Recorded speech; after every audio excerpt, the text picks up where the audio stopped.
Hello friends, तो एक बार फिर से आपका स्वागत है यूजीएम लर्निंग पाठशाला में। आज हम आपके लिए लेकर आए हैं क्लास 12 फिजिक्स का एक और इम्पोर्टेंट टॉपिक जिसका नाम है अन्योन्य प्रेरण या कहें तो म्यूचुअल इंडक्शन। तो आइए जानते हैं कि अन्योन्य प्रेरण किसे कहते हैं या म्यूचुअल इंडक्शन किसे कहते हैं। तो इसका कथन आपके सामने लिखा हुआ है कि जब दो पास रखी कुंडलियों में से किसी एक कुंडली में धारा प्रवाहित की जाती है, तब उसके पास रखी दूसरी कुंडली के चुंबकीय फ्लक्स के मान में परिवर्तन होता है, जिसके कारण उसमें प्रेरित विद्युत वाहक बल उत्पन्न हो जाता है। इस घटना को हम अन्योन्य प्रेरण की घटना कहते हैं। तो आइए समझते हैं डीपली इसमें इस कथन में कहना क्या चाह रहा है। आप कथन तो पढ़ चुके हैं कि किस कथन में कहा क्या गया है। जैसे मान लीजिए आपके सामने ये डायग्राम बना हुआ है। इन डायग्राम में दो कुंडलियां आपके सामने है। एक कुंडली इसे हम प्राइमरी कुंडली मान रहे हैं और इस वाली कुंडली को सेकेंडरी कुंडली मान रहे हैं। मान लेते हैं कि प्राइमरी कुंडली में फेरों की संख्या n है और सेकेंडरी कॉइल है उसमें फेरों की संख्या n2 है। इसमें मान लेते हैं फेरों की संख्या है n1 और इसमें फेरों की संख्या मान लेते हैं n2 है। अब हमें पता क्या करना है कि जब हम प्राइमरी कुंडली प्राथमिक कुंडली में धारा प्रवाहित करेंगे, यहाँ पे ये बैटरी है और ये यहाँ पे प्लस है, ये माइनस है। धारा प्रवाहित करेंगे, की ऑन करेंगे तो धारा इस तरफ से प्रवाहित होगी। मान लेते हैं धारा इसमें I1 प्रवाहित होती है इस डायरेक्शन से और धारा फेरों के द्वारा घूमती हुई इस डायरेक्शन से धारा I1 वापस आ जाती है और धारा नियंत्रक से हम धारा को कंट्रोल करते हैं। तो ये एक क्लोज सर्किट बन के तैयार हो जाता है। अब हम इसके पास जब दूसरी कुंडली है n2 फेरो वाली, जब इसको हम इस पास लाते हैं, इस डायरेक्शन से इस तरफ इस कुंडली को पास लाते हैं, तब होता क्या है, जब प्राइमरी कुंडली के चारों एक चुंबकीय क्षेत्र उत्पन्न हो जाता है जब इसमें धारा प्रवाहित की जाती है। जब इसमें धारा प्रवाहित हो रही है तो इसके चारों एक चुंबकीय क्षेत्र उत्पन्न हो जाता है।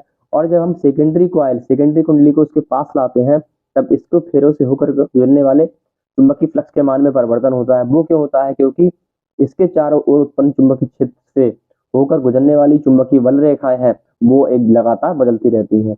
जब वो बदलती रहती हैं तो चुंबकीय फ्लक्स के मान में लगातार परिवर्तन होता रहता है।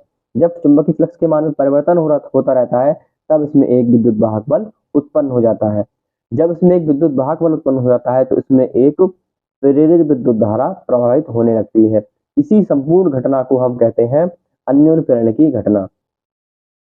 सेकेंडरी कॉइल में प्रेरित प्राइमरी कॉइल के कारण जो करंट उत्पन्न होता है उसे हम अन्योन्य प्रेरण की घटना कहते हैं।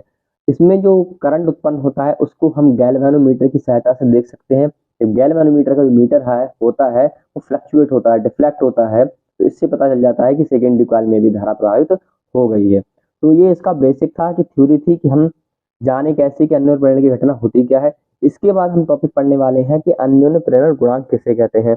अन्योन्य प्रेरण गुणांक का ये क्लास 12 फिजिक्स के न्यूमेरिकल्स के लिए बहुत इंपॉर्टेंट होता है और कभी कभी ये डेरिवेशन में प्रूफ करने को आ जाता है कि अन्योन्य प्रेरण गुणांक का सूत्र का निगमन कीजिए। तो आपको ये अन्योन्य प्रेरण गुणांक निकालना आना बहुत जरूरी है थ्योरी के अलावा। थ्योरी तो दो नंबर में पूछी जाती है, बचा वो 5 नंबर में अन्योन्य प्रेरण गुणांक का क्वेश्चन आता है। तो चलिए बताते हैं कि अन्योन्य प्रेरण गुणांक कैसे निकालेंगे।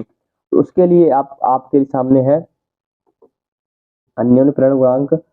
आप हम समझेंगे कि अन्योन्य प्रेरण गुणांक को हम कैसे निकालेंगे। उसके लिए हमने सेम दो कुंडली बना रखी है। एक यहाँ पर भी कुंडली है प्राइमरी और ये सेकेंडरी कुंडली है।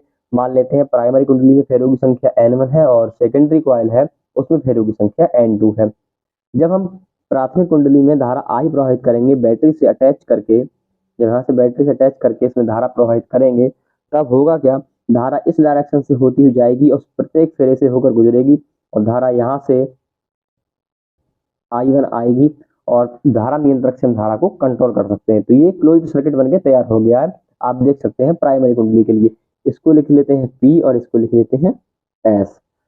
अब हमें करना क्या है, अब एक सेकेंडरी कुंडली है, सेकेंडरी कॉइल है जो हमारे उसके कुंडली के पास रखी हुई है। जब इस कुंडली को हम इस डायरेक्शन में या इस डायरेक्शन में करेंगे, तब इसके चुंबकीय क्षेत्र के मान में परिवर्तन होगा और इसमें चुंबकीय फ्लक्स के मान में परिवर्तन होने से इलेक्ट्रिक मोटिव फोर्स जनरेट होगा जिससे इसमें धारा प्रवाहित होने लगेगी। ये कॉन्सेप्ट हम समझ चुके हैं। अब हमें इसके लिए सूत्र का निगमन करना है कि वो अन्योन्य प्रेरण गुणांक को निकालना है। तो हमने यहाँ पर थ्योरी लिख रखी है। माना दो कुंडलियां हैं जिनमें फेरों की संख्या n1 व n2 है। प्राथमिक कुंडली में फेरों की संख्या n1 है और द्वितीय कुंडली है उसमें फेरों की संख्या n2 है। आप देख सकते हैं। उसके बाद क्या लिखा है, प्राथमिक कुंडली में प्रवाहित धारा I हो रही है तथा द्वितीय कुंडली के फ्लक्स के मान में परिवर्तन डेल्टा फाई होगा। तो यहाँ पर डेल्टा फाई लिख सकते हैं, डेल्टा फाई परिवर्तन होगा द्वितीय कुंडली के मान में।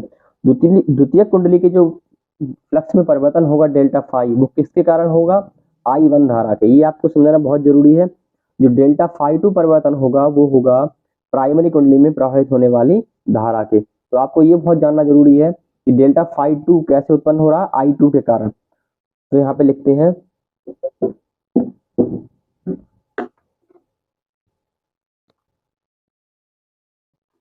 तो यहाँ पे लिखना पड़ेगा चुंबकीय फ्लक्स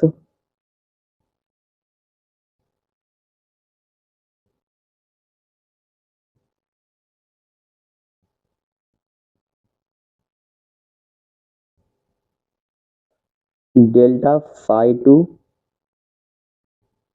समानुपाती होगा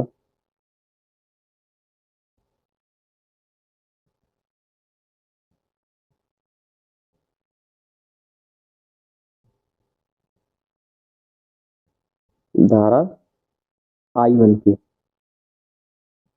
ये आप समझ चुके हैं कि सेकेंडरी कॉइल में चुंबकीय फ्लक्स के मान में परिवर्तन होगा वो धारा I1 के कारण होगा। तो यहाँ पे न्यूमेरिकल फॉर्म में कैसे लिखेंगे? यहाँ पर इसे लिखेंगे N2 डेल्टा फाई टू समानुपाती होगा I1 की। आप समझ चुके हैं। अब जब समानुपाती का चिन्ह हटेगा तो यहाँ पर एक कांस्टेंट आएगा। तो कांस्टेंट क्या आएगा? Delta N2 delta phi to, यहाँ पे लिखेंगे M, और यहाँ पे क्या आएगा? I1। तो यहाँ से M की वैल्यू क्या निकल के आएगी? M बराबर N2 delta phi two upon I1। इसको समीकरण संख्या हम 1 मान लेते हैं। जो M निकल के यहाँ पर आया है इसी को हम बोलते हैं अन्योन्य प्रेरण गुणांक। अन्योन्य प्रेरण गुणांक।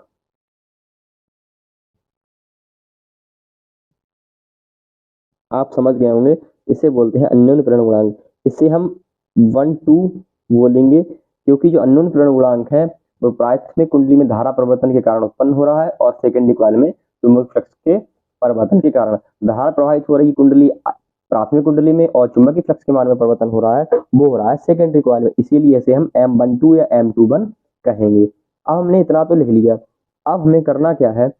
समय के सापेक्ष परिवर्तन निकालना है। तो हमें क्या करना पड़ेगा? डेल्टा फाई टू को डेल्टा उसके समय के सापेक्ष दर निकालनी है तो डेल्टा टी से भाग देना पड़ेगा। इसके लिए हम क्या करते हैं? अब पहले हम निकाल लेते हैं प्रेरित विद्युत वाहक बल। तो यहाँ लिखेंगे सेकेंडरी कॉइल में प्रेरित विद्युत वाहक बल, याद लिखेंगे हिंदी में द्वितीयक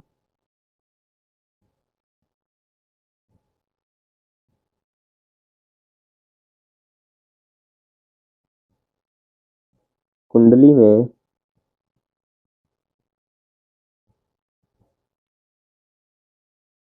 प्रेरित विद्युत वाहक बल।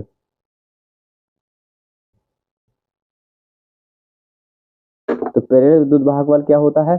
E2। तो यहाँ से क्या निकल के आएगा?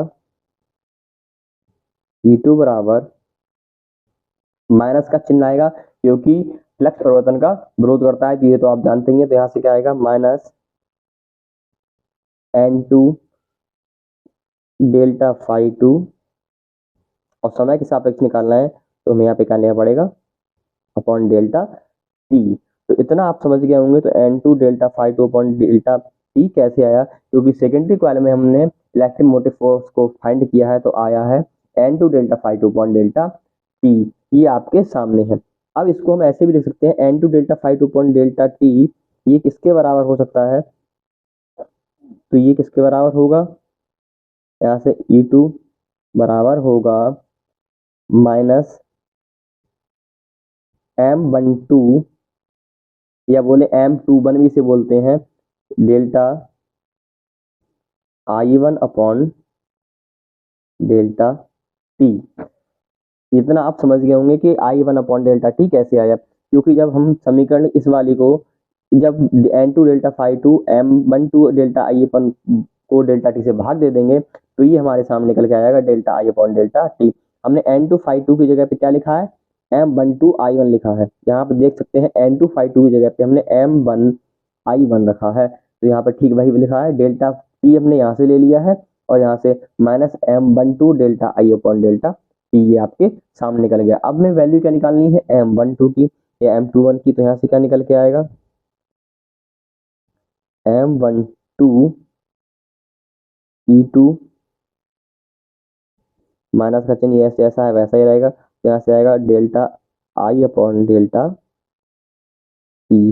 तो यहाँ से हमें करना क्या है, डेल्टा टी को ऊपर ले जाएंगे तो क्या बचेगा, minus E two delta T upon delta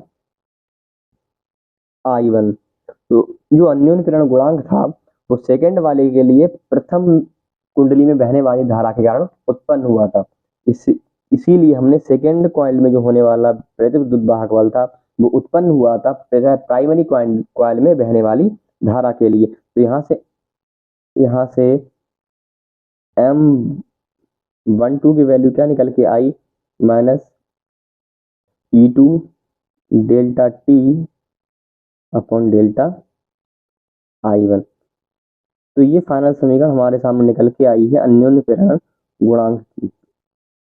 इसका मात्रक अगर हम लिखना चाहें तो क्या होगा, ई टू का मात्रक क्या होता है, वोल्ट, ई का इलेक्ट्रोमोटिव फोर्स का मात्रक होता है वोल्ट, गुणा समय का मात्रक होता है सेकेंड, और अपॉन में यहाँ लिखेंगे आई धारा का मात्रक क्या होता है, एम्पियर। तो यहाँ से, और इसको हम लिखना चाहें तो हेनरी भी लिख सकते हैं।